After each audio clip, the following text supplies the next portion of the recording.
Afternoon, it's Amber, Blooms on the Hill, and I'm just about to start sowing my Floret seeds. So I'm being super weird about it and being really careful this time. So I've actually gone this morning and been to the hardware and bought some brand new cell trays. These are bigger than what I normally have. There's 30 cells. Normally I get the one that's got only 24.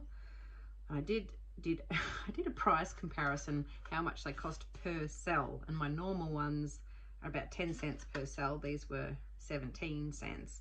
So spending a little more, but it does mean that I can fit, well, sow more seeds and use up less space. So these ones fit in my normal little trays that I put in the bottom. So I bought 9 of these. And these are trays that I've already got, and I went through them all and got out my newest ones, and I've just washed them all with really hot water and detergent so that there's no slug eggs or anything on them, because I'm really paranoid about things eating my super expensive seeds. So I know there's going to be lots of seeds in the Celosia, I'm assuming. Doesn't feel like many, but because they're only a small seed. Zinnia seeds, of course, are a little bit bigger, and I think it did say there was about 50 in a pack, so it works out at about 70 cents per seed. So we're being really careful. I don't want to lose them, and I'm kind of in a bit of a quandary because it is time to sow actually all of the Celosia and the Zinnias and the Dahlias that I've got. I can sow all those seeds now. I'm in the temperate region of Australia in terms of temperature and sowing seeds, although we're up a little higher, so sometimes I think we're somewhere in between cool and temperate, because things certainly do come out later here than they do even just 15 minutes to the west of us, where they're downhill. You see things flowering a lot earlier. So I'm kind of, do I start them now or not? It does say for temperate areas that I can start these seeds now. I'm quite aware of the fact that like my zinnias won't want to be planted out until potentially even November, so whether or not I even start those yet, I don't know. I haven't decided, because I don't want things to get too leggy. And my other problem is I really don't want to put things in the greenhouse, because I do have there's a few things there that have been nipped at, which is quite annoying. I go around and look for snails. I put some snail bait down, and then there's still, I think, little flying insects, I think, that are getting onto things, because I can't see many snail trails. So it's all a bit of a mystery. So I really don't want these things eaten. But I know that for Celosia that it needs a much warmer temperature to germinate. I've got to double check with the zinnias. But I'm thinking that all of this Floret stuff is going to go into my house to germinate. Whether or not it's warm enough at this point, I'm not really sure, because the weather's starting to warm up. Today's a lovely 20-something degree day, low 20s, but like I'm in a t-shirt. We're not having the open fire going as much, so that's my quandary. That's what's been germinating things early, is the heat in the house. So we'll just have to sort of play it by ear a little bit. I did kind of think that maybe I can put the trays out, and then as soon as they pop up and germinate, then get them inside so they're not attacked. The only thing I'm worried about there is that I'm going to end up with slugs and snails all over my trays. So I'm being really finicky about it. It's not like me, but anyway. So what I've done is I've filled up this first one. I even have used all new seed raising mix. Normally what I do is I will get my tray, and I will get some older seed raising mix that's actually recycled, and I'll half fill my tray, and then I'll put the top layer, sort of a thicker layer, but a top layer of new stuff. And you can, using older seed raising mix like that, you can often have other seeds that didn't germinate before, and you've just tossed it, and then you get these other weird, exciting, different, unexpected things popping up. But also you could end up with the slug eggs in it, in case if they've been crawling around in your bag of seed raising mix. So I haven't taken any risks there either. I've gone with all new. I bought new bags of that today. So yes, and the other thing I've done too is I've even cut my fingernails. I'm not a fingernail type person. I don't really, my hands are always dirty. But because I don't chew them, I've never been a nail chewer. My nails are actually quite strong and they grow pretty long. It was always my mother, my sister were quite envious of my nails because they both, my sister used to chew her nails. But these, they just get long, and then I find that I can't pick up the seeds very well. So it's like I've gone into battle. It's ridiculous. Anyway, so that's what I'm doing now. I'm just going to sow some celosia first. So looking at the back of this, everything is in inches and Fahrenheit, which is all different. I can handle inches because I used to work for my father who had a picture framing business, and the machines were in inches. So when he was measuring things to cut things, so 1/8 of an inch, I can handle that. That's fine in terms of planting depth. And in terms of the Fahrenheit, I'm going to have to convert that on my phone. But it says to sow indoors in trays 4 to 6 weeks before your last frost date. So they're tiny, so barely covered with soil. They don't need light to germinate celosia, but the way I do it is I would just sprinkle them carefully on the top here, and then I just sort of go like that with the soil, like gently fossick over it, and I find that that's enough. It still germinates, so it's not a difficult one. Now I've literally just cut the packet open with a pair of scissors because I don't even want to wreck the packet. I'm so strange. Now, it doesn't even look like there's anything in here. All right, okay, so there's some celosia in there. All right, so celosia is teeny tiny little seeds. Well, they're not as bad as snapdragons, but so I'm going to tip them out onto my hand. And all right, that's all of them. Okay, and I'll show you. Okay, so there we go. And they're such a lovely little seed. They're very shiny, but they're very little. So this is why I had to cut my nails. So I can pick those up out of my hand. I needed no fingernails. Otherwise it makes it impossible. It's definitely a glasses job, this one. So no one bump me while I do this. The way you can do this if you're trying to pick up seeds that are really tiny is you can get a toothpick and then you can wet it and pick up seeds. Although these seeds are potentially a little big for that, but you probably could get away with it and do it. Just try and get them fairly well spread through all these 30 cells. This is not exciting to watch at all, so I'll switch you off. But yeah, just trying to get them spread out as much as possible because it makes it easier later when you've got them, once they've germinated and you've got to try and transplant them. And it's just when trying to separate things. I don't think I've had trouble separating these seeds in the past, though some things don't love too much root disturbance. Zinnias is one of them, but zinnias are easier to sow because the seeds are much bigger. So there we go. This is so much fun.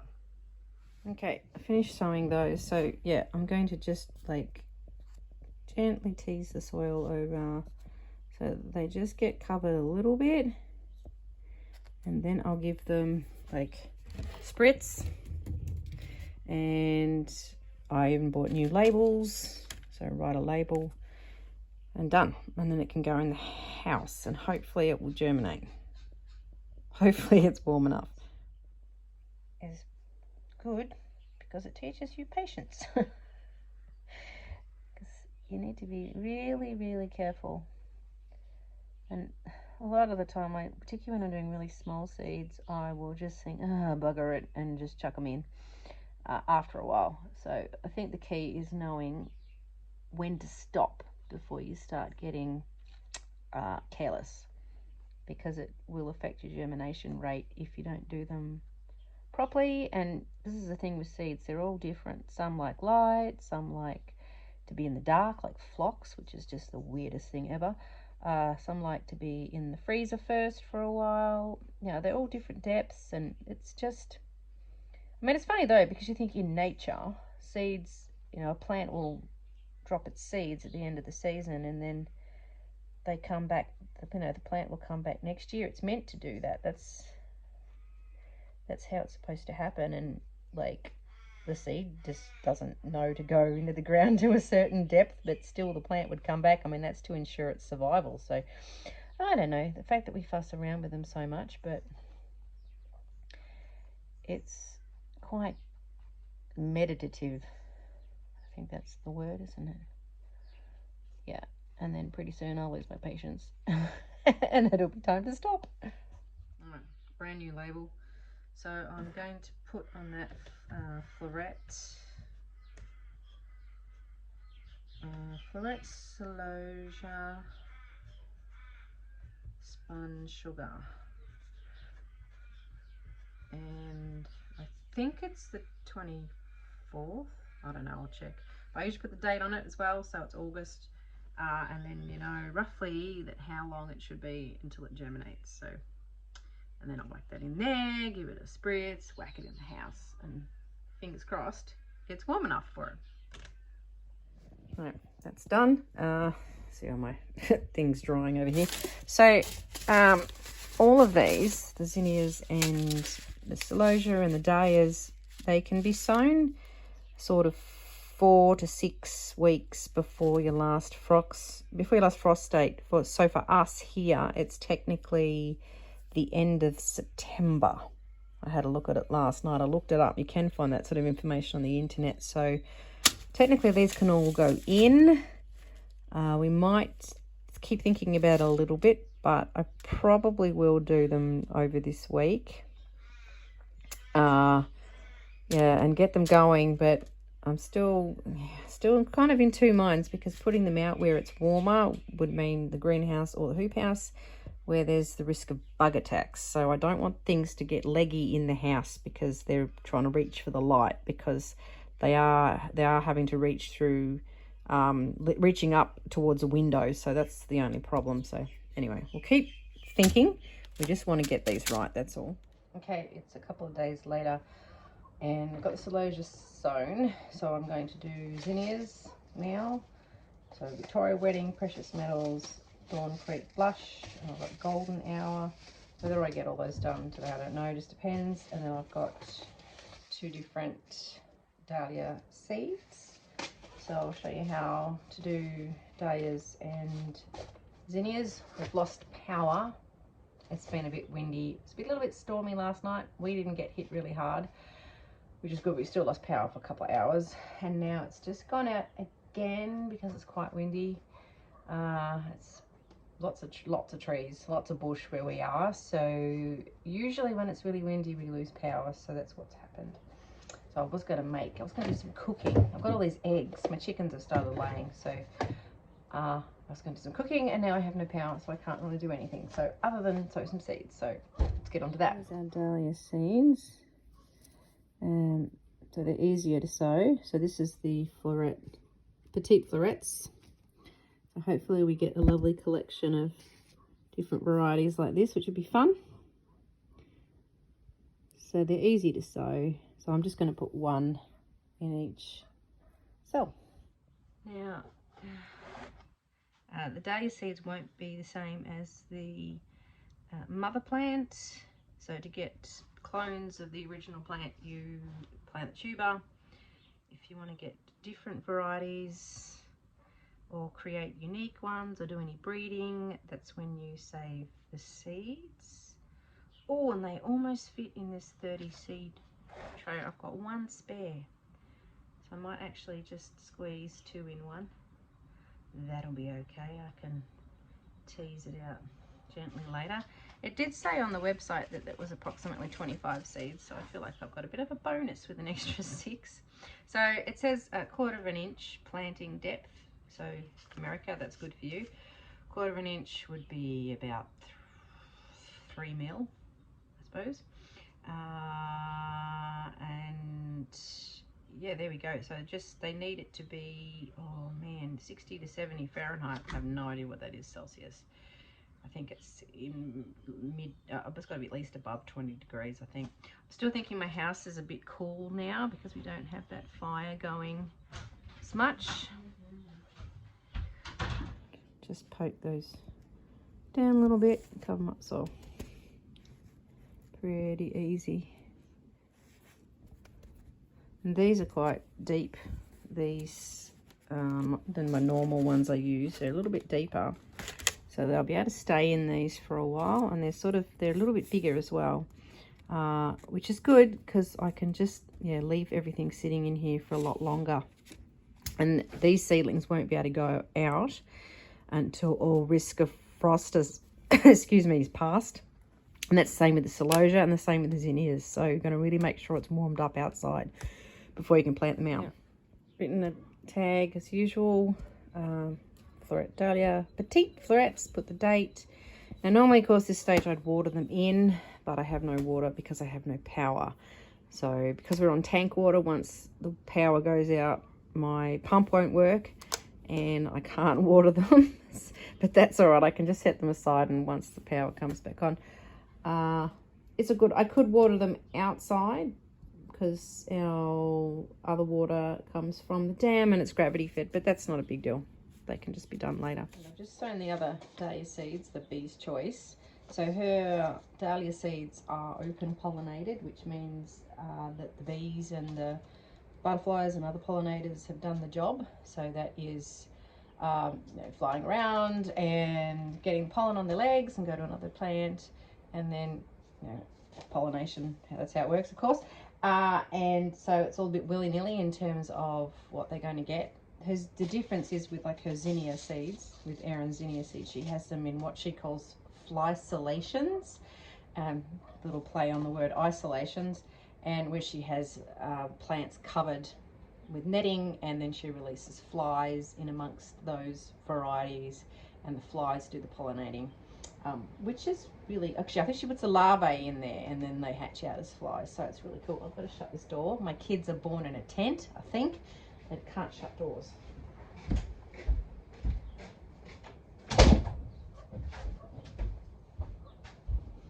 Okay, I'm starting with my zinnias. I've got precious metals. Can you see that? Lovely, lovely. Zinnia seeds. Whoop, I'm just now dropping them. You don't want to drop them. They're on a towel, that's okay. So they're sort of a flat seed. There should be about 50 in here, I think. So they're a similar sort of size, different shape. A bit more kind of oblong, not as long as the Dahlia seeds. Another really nice seed to sow because they're big. Makes them way easier to handle. Are good for beginners. Zinnias particularly because they come up really quickly. So, rather than being, impatient sowing things like snapdragons or poppies or whichever, which are tiny and really difficult to sow, these are good if you're just getting started.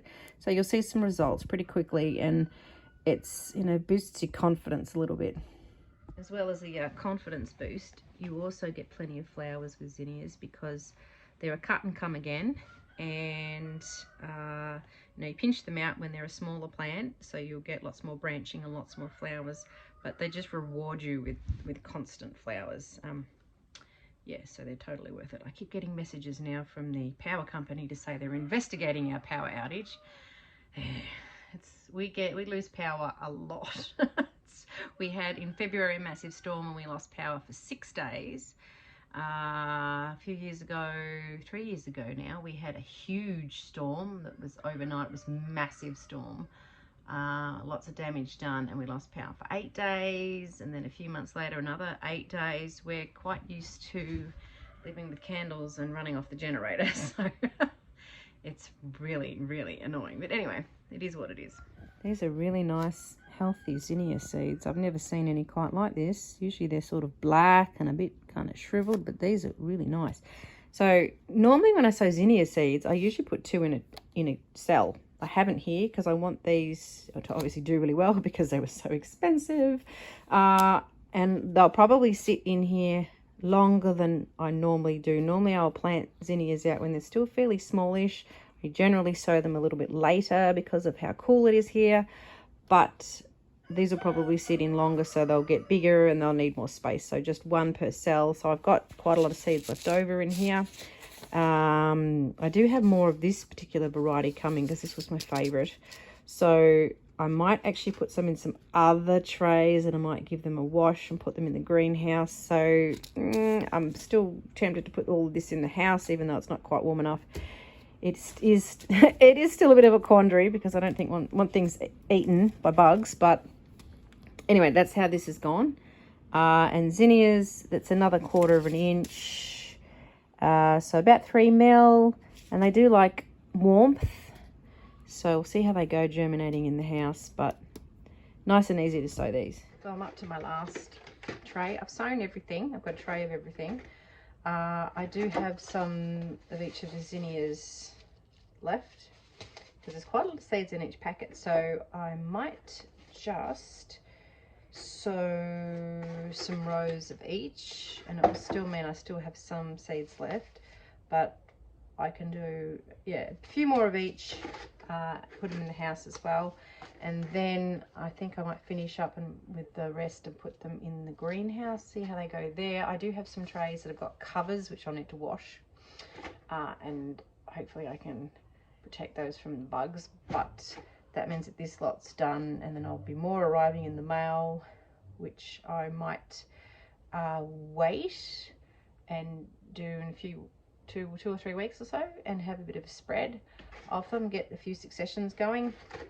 So yeah, anyway, so that's the difference between well, they're all, you know, other than the Celosia, which is tiny, it's quite different sowing those, but Dahlia seeds and Zinnia seeds very similar.